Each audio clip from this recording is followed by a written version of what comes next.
Bienvenidos al canal Argelino Internacional al 24 News. Vamos con los titulares de hoy.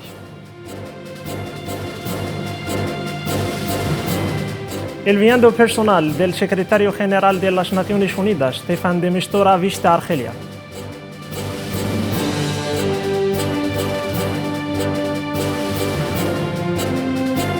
El presidente de Venezuela, Nicolás Maduro, saludó al fin de 4 años de hiperinflación.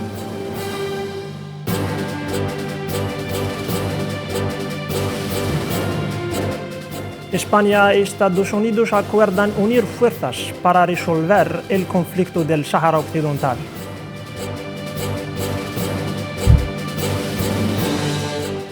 Hola de nuevo. El enviado personal del secretario general de las Naciones Unidas para el Sáhara Occidental se reunió con el enviado especial encargado de la cuestión del Sáhara Occidental en los países del Magreb, Ammar Bilani, la oportunidad perfecta para Argelia, que recordó su posición de principio y apego a la solución del conflicto para la vía del derecho y la legalidad internacional. Más en este informe. Tras una primera etapa en Rabat, luego en Tinduf y Mauritania, de Mistura finalizó su guerra en Argel, donde habló con Ammar Bilani, el enviado especial para la cuestión del Sáhara Occidental y los países del Magreb. Argelia reiteró su posición frente a la cuestión saharaui y sus posiciones de principio de conformidad con la legalidad y el derecho internacional.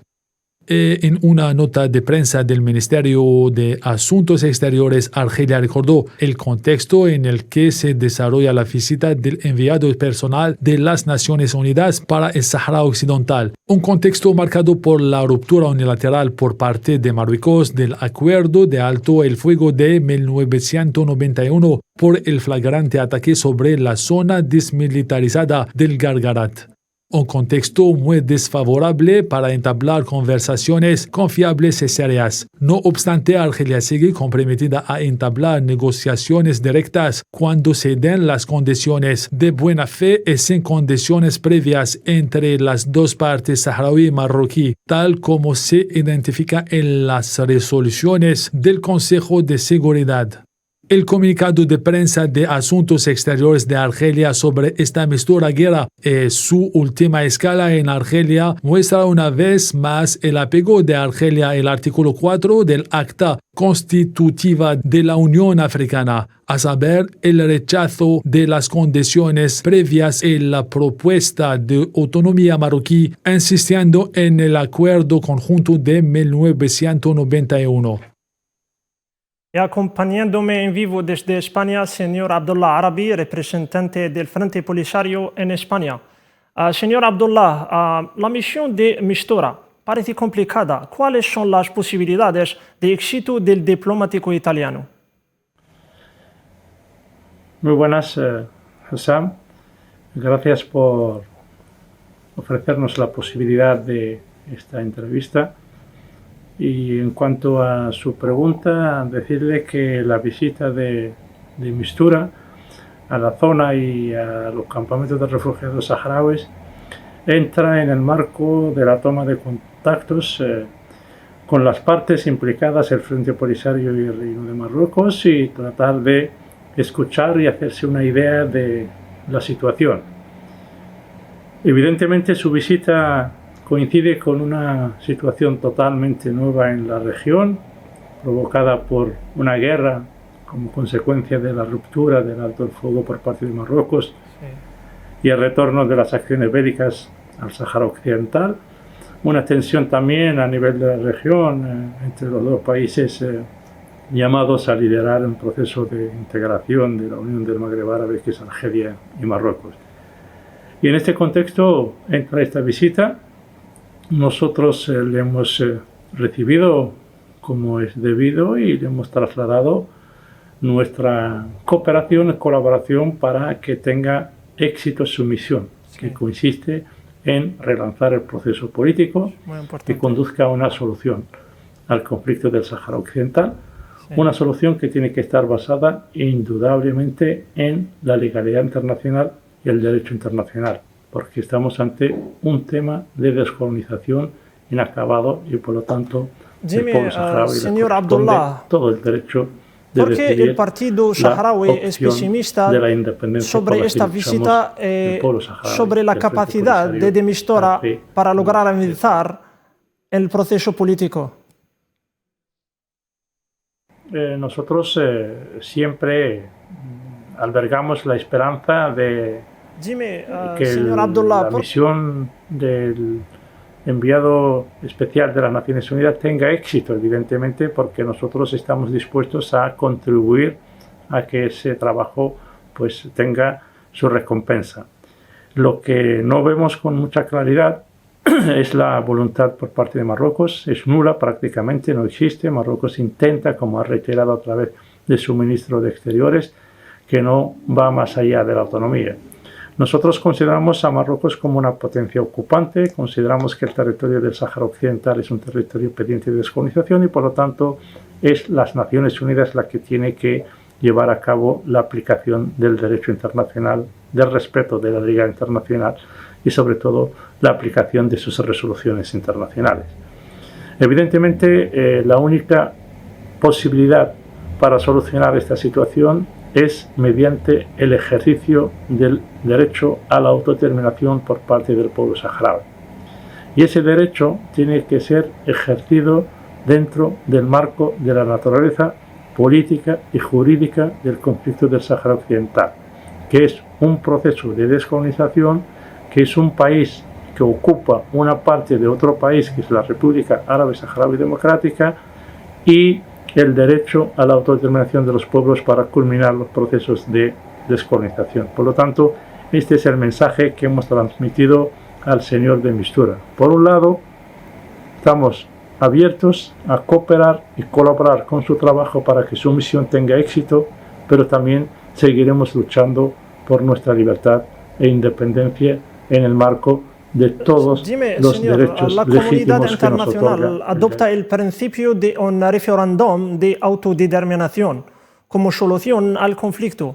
¿Cómo obliga de Mistura a la agresión marroquí para que reconozca el referéndum de autodeterminación como una solución? Para que el señor de Mistura obligue, y de paso también el Consejo de Seguridad de las Naciones Unidas a Marruecos a aceptar la celebración de un referéndum, pues tienen que explicarle que si propone la autonomía como solución y el Frente Polisario defendemos la independencia del pueblo saharaui, pues la mejor manera es permitir al pueblo saharaui elegir qué es lo que quiere ser. Marruecos está convencido que una vez que se celebre ese referéndum, el pueblo saharaui votaremos por nuestra independencia.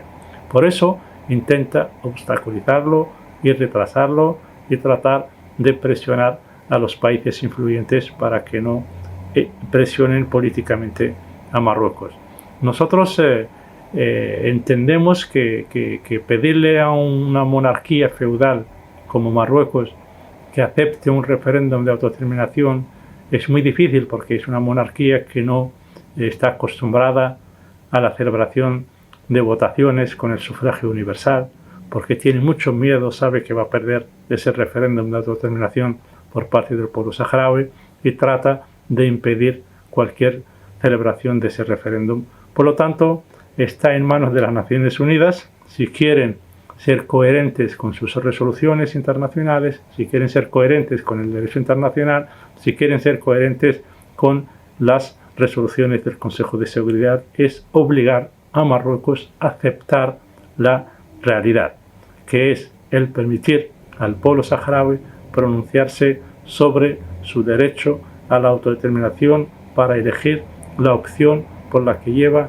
casi 46 años luchando, que es la independencia total del territorio del Sáhara Occidental, que es la República Árabe Saharaui Democrática, que forma parte de la Unión Africana, es país fundador de la Unión Africana y por lo tanto Marruecos no puede seguir ignorando la realidad. Y eso es el cometido que tiene por delante el Consejo de Seguridad y el señor de Mistura. No es fácil, lo sabemos, pero está ante un reto que nosotros, por su experiencia, por la mediación que ha ejercido en otras situaciones similares, pues creemos que y esperamos que pueda convencer a Marruecos a aceptar la única realidad que existe para la solución de este conflicto, que es la existencia de un Estado libre e independiente, que es la República Árabe Saharaui Democrática, sobre todo su territorio, incluida la parte actualmente ocupada de manera ilegal por parte de Marruecos. Muchas gracias, señor Abdullah Arabi, representante de Frente Polisario en España. Nos acompañaste vía Skype desde Madrid. El ministro de Asuntos Exteriores de España, José Manuel Álvarez, el secretario de Estado de Estados Unidos, Antony Blinken, ha mencionado este martes un encuentro en el que han acordado unir fuerzas con el objetivo de resolver el conflicto del Sáhara Occidental. El ministro Álvarez, al término de la reunión en Washington, ha detallado que al fin de su acuerdo es resolver este conflicto que ya dura demasiado y para el que hay que encontrar solución, una solución que esperan miles de personas. Hemos hablado efectivamente de la situación en el Sáhara Occidental y hemos acordado unir fuerzas para resolver un conflicto que ya dura demasiado y para el que hay que encontrar una solución. Hay miles de personas que esperan una solución a este conflicto del Sáhara Occidental.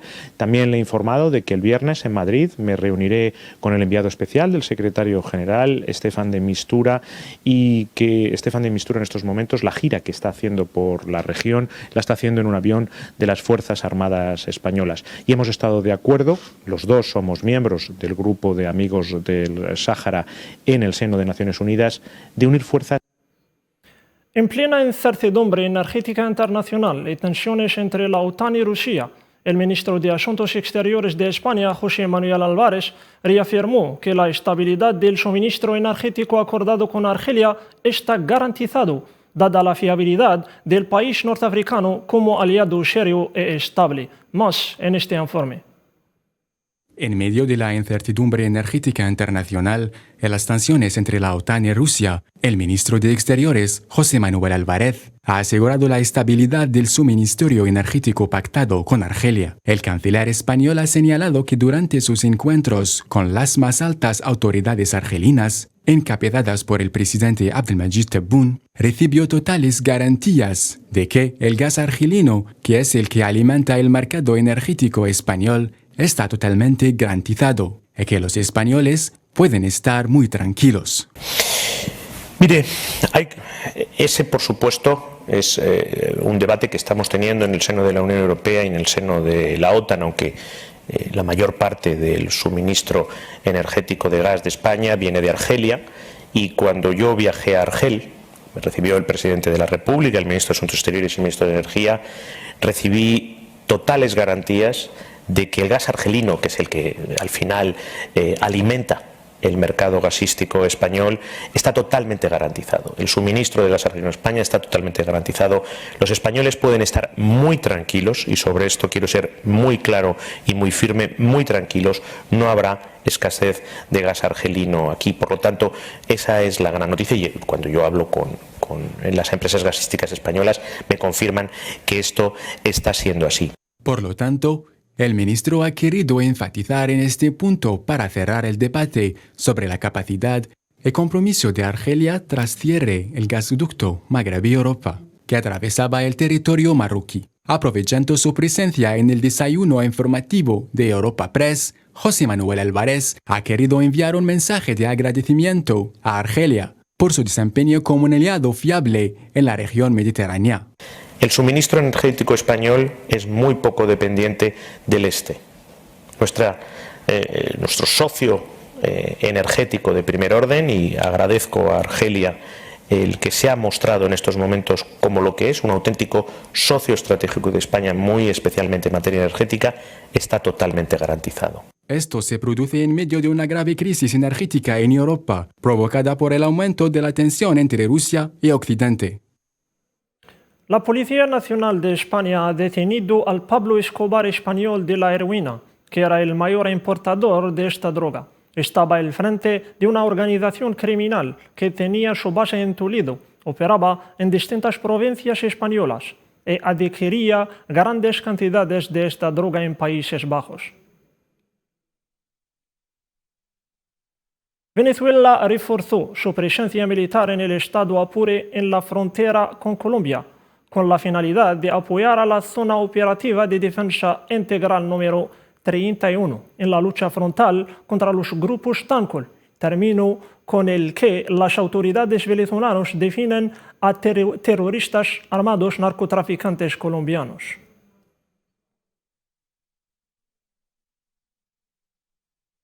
El presidente de Venezuela, Nicolás Maduro, recibió este lunes la carta credencial del nuevo embajador de Argelia, Abdelkader Hejazi.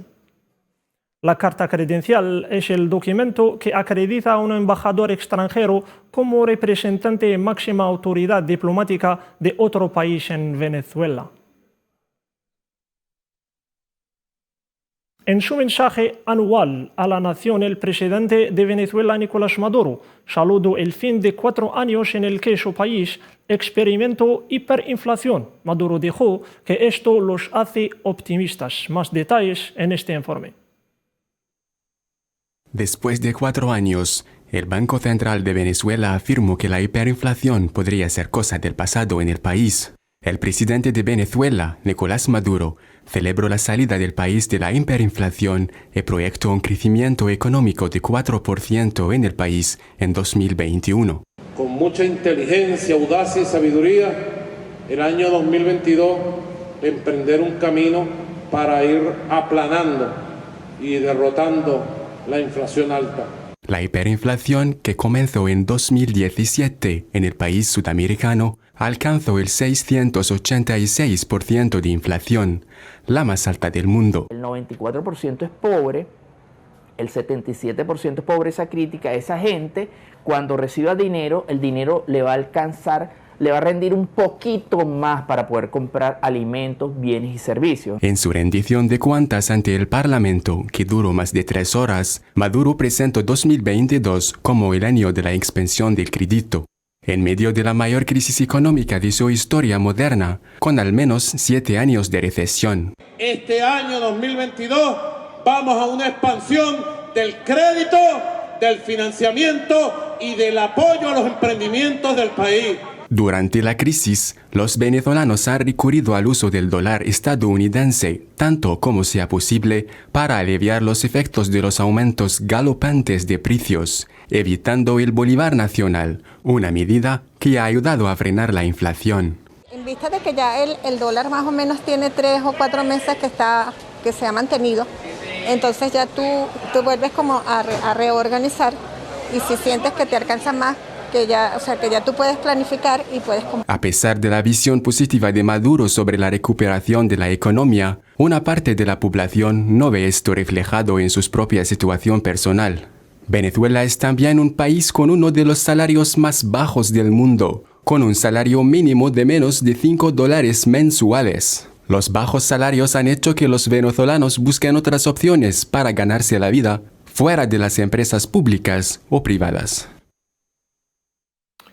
Para profundizar en el tema, acompañándome en vivo desde Caracas, señora Cris González, ex embajadora de Venezuela en Bolivia. Señora Cris González, el presidente Maduro dijo que Venezuela ha salido de la situación de hiperinflación. ¿Cómo ve el futuro del país en corto plazo? Hola, Josán.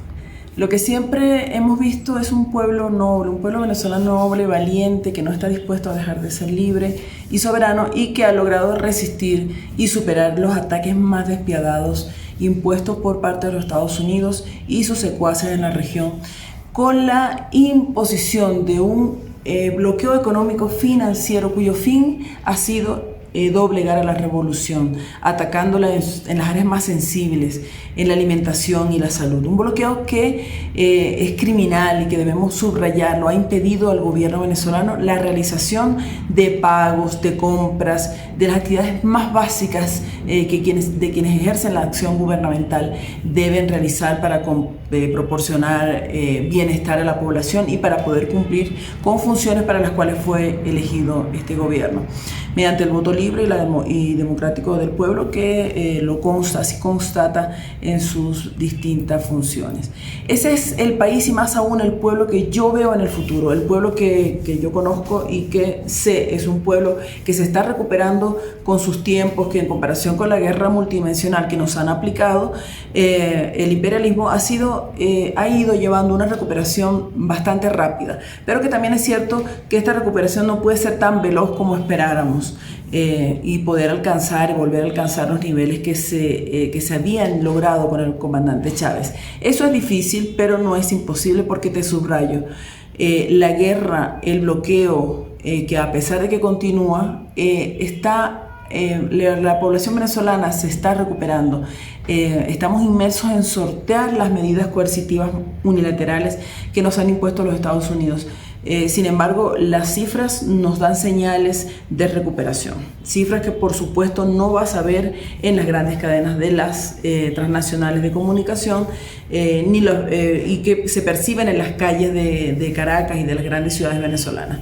Fíjate que para el año 2021 el consumo de los hogares aumentó entre un 4,9%, cuando en los años anteriores había sufrido un desplome abrumador. Pero si vamos a los índices macroeconómicos, tenemos que en medio de un año, el segundo año de afrontar la pandemia, la inversión extranjera en Venezuela también tuvo un incremento del 3,1%, que eso no es poca cosa para nuestra sociedad.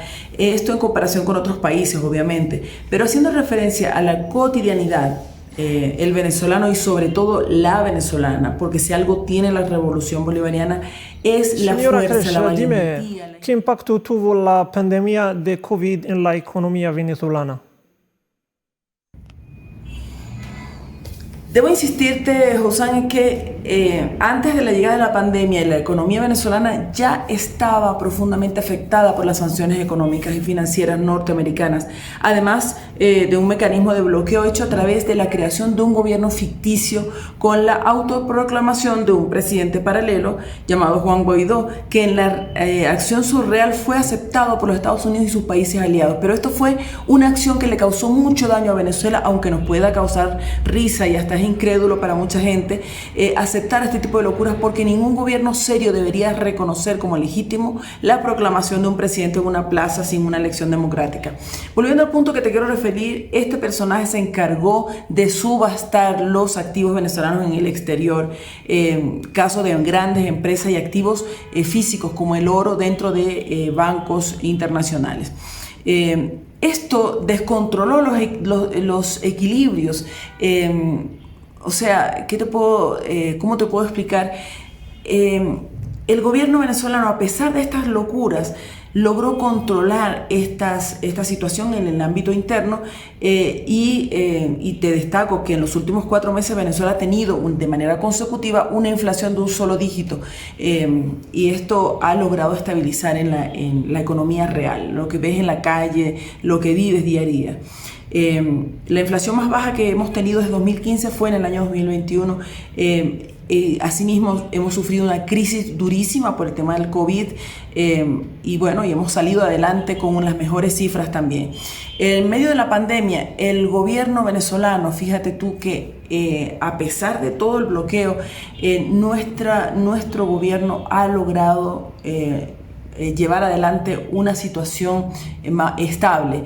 No ha dejado de apoyar a las familias, se ha continuado garantizando la caja de CLAP, que es una caja de alimentos, de abastecimiento para la dieta de los venezolanos y venezolanas, y te digo que esta caja ha sustituido y ha resuelto un problema inmediato del bloqueo.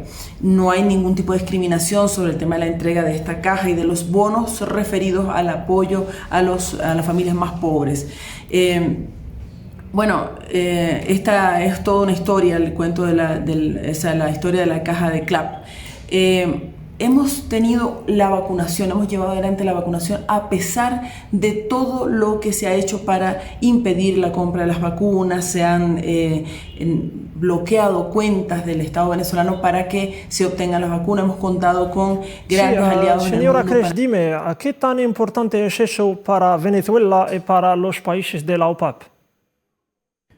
Bueno, Venezuela siempre ha sido un país líder en la comunidad OPEP y el hecho de que recupere su estabilidad o esté recuperándose económicamente significa también un triunfo para la OPEP, significa un espacio más de acción para poder llevar adelante las políticas de los países exportadores de petróleo.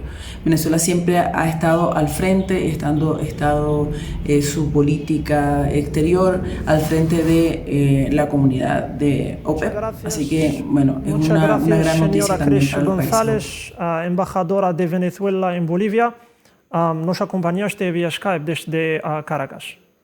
Los acuerdos de paz de El Salvador entre el gobierno y las guerrillas de izquierda, que pusieron fin a una guerra civil de una década que cobró al menos 75.000 vidas, marca su 30 aniversario este mes. Los acuerdos prevían al cese al fuego y la desmovilización de los guerrilleros, convirtiendo así al Frente Farabundo MART de Liberación Nacional en un partido político.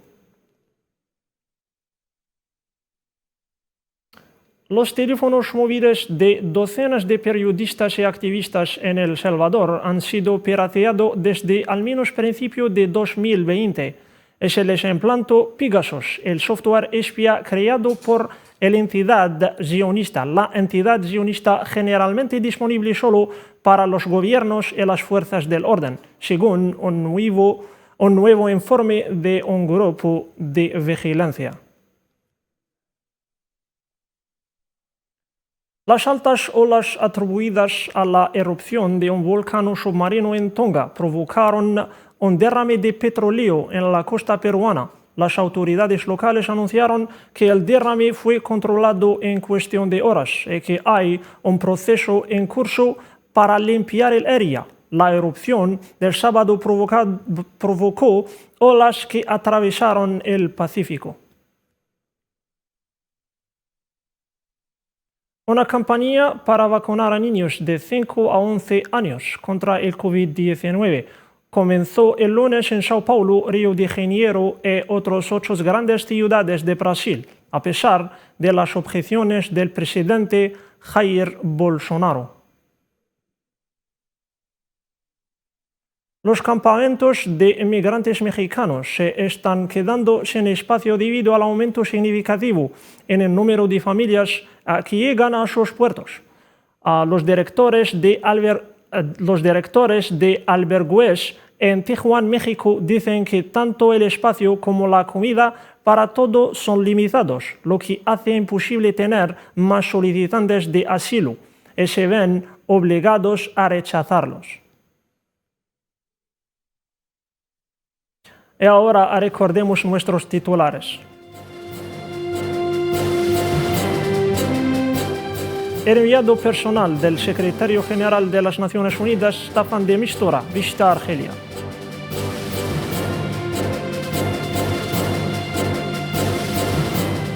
El presidente de Venezuela, Nicolás Maduro, saludó el fin de 4 años de hiperinflación.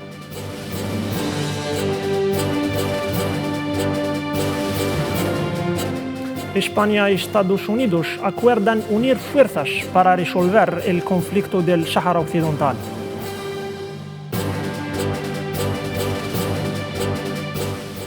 Esto es todo por hoy. Muchas gracias por acompañarnos. Hasta la próxima vez.